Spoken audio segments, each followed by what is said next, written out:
So these ones that will go to the states, made up of the local governments and then the center, will they go directly to the local government?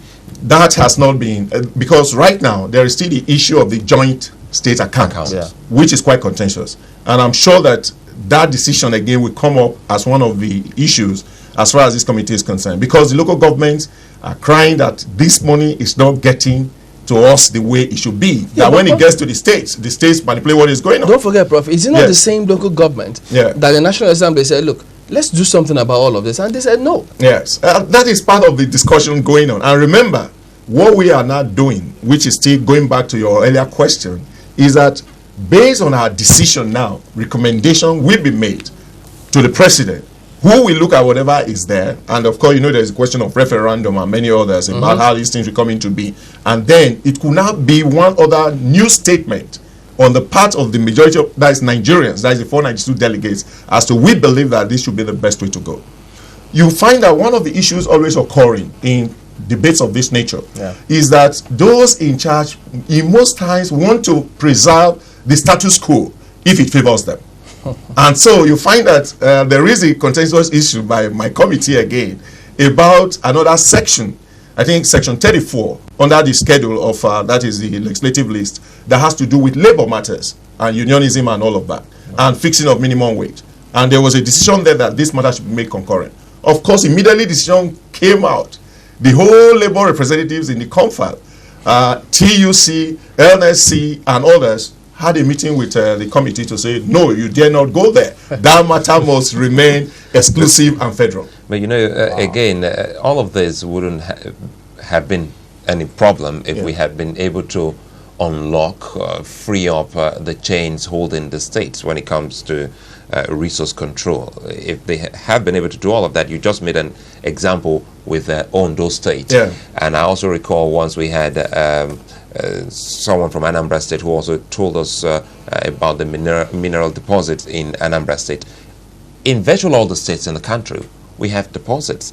If we decide to go back to that law and see how we can give some form of freedom for the states to actually explore those minerals in their states, don't you think that all of this talk about resource control and ultimately talk about the federation account, what accrues to state or the federal government or even the local government, will be sorted out if we can actually rejig that particular law that kind of puts chain in the states from operating?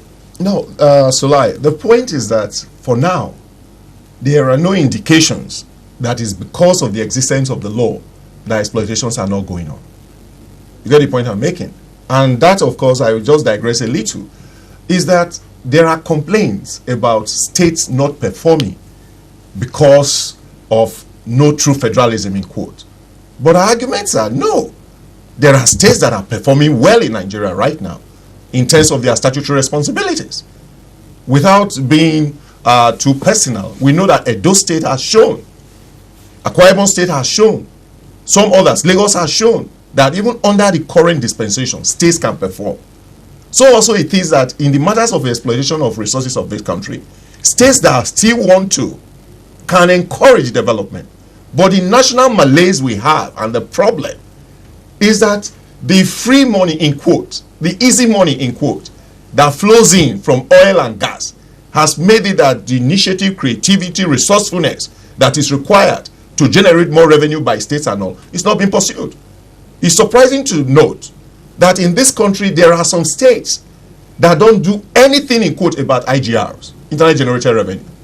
There are taxes that they are permitted to collect, but they don't collect it. So not even the rebasing of our GDP will shift their focus on that center? I don't know. Of course, the rebasing had to do more with telecoms, Nollywood, because some of those things that are not coming in now. But they are showing we are moving in that direction. But we are saying that for Nigeria, there is so much still to be exploited as far as our minerals are concerned. So what I'm saying is that it is not necessarily changing that particular item 39 in the exclusive list that we open up these areas. Because if you are ready, we believe that states will still be able to get people. Take note of it, brother, that as we speak now, there are states that have been going out for the IDRs. That is, of course, the direct investment that is coming in for FDIs, that is foreign direct investments in their various states, asking Chinese, come, these people come, we have these potentials. And we don't have any reports now that because of the existence of that law, they are not able to exploit them. If I could take you back to your initial analogy, where you talked about Ondo State having that large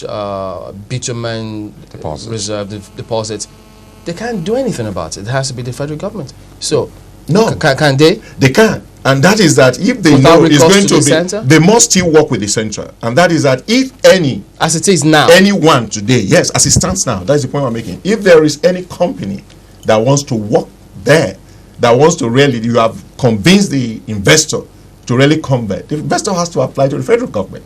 And federal government, working with the state government of Ondo, will release the license, and we believe the exploitation can be on. The same thing with gold and all the other mineral resources. Exactly. That is what the position is right now. Because it has to do, we even inserted, because the impression has always been that the major issue is oil and gas. But we are now saying all minerals.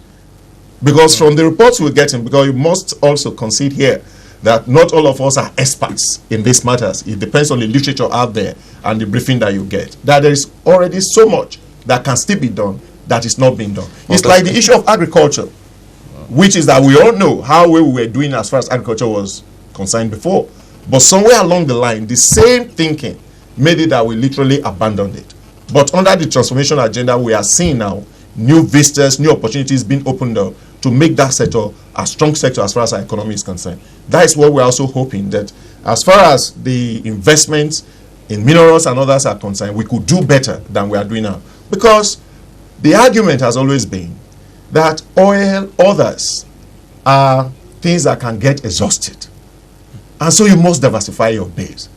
What we are lacking in our country, with due respect, is that you find that that is United Arab Emirates, Saudi Arabia, Kuwait, most of these, Venezuela, they are dependent largely on oil, but they are using the oil to invest for their future. So we are worried in our country that so far we are consuming our today, our yesterday, and almost our tomorrow.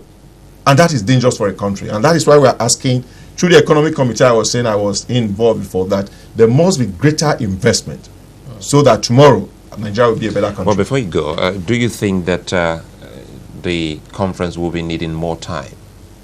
Yes. What has happened there, of course, is that the committees were supposed to have finished their work last week.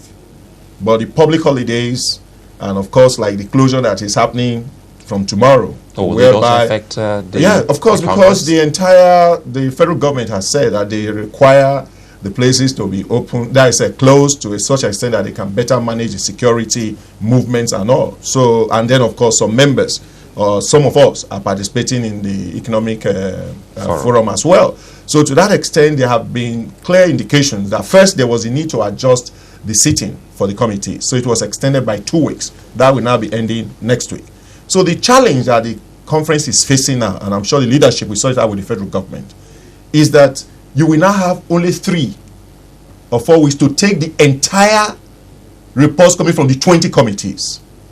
And that will mean the conference will have to deliberate on all of those 20 reports and take decisions within about 3 to 4 weeks. And by the time we are finishing that, writing of reports, final decisions, it will spill beyond the original date that was proposed. So what I guess the chairman has indicated is that we didn't set ourselves up. There's a body that gave us authority to be there. They have to inform the body, and I'm sure they are trying to work out something as far as that extension is concerned. Was there any reference, or will there be any reference made to the petroleum industry bill while you were looking at those item 139? No, no reference was made. Do you think there should be? I think that the FO, that is the bill as it were, the petroleum industry bill, of course, is trying to look at the real operations of the sector there. And the point you've made, I think, is quite relevant, that it might be necessary, since you are talking of local communities, states and all, to see whether any attempt is being made now to also already take care of the problems in view there. All right, Professor Eddy Erhagbe is a conference delegate at the ongoing national conference. Thank you for your thoughts today on the program. It has been my pleasure. All right, Thank you.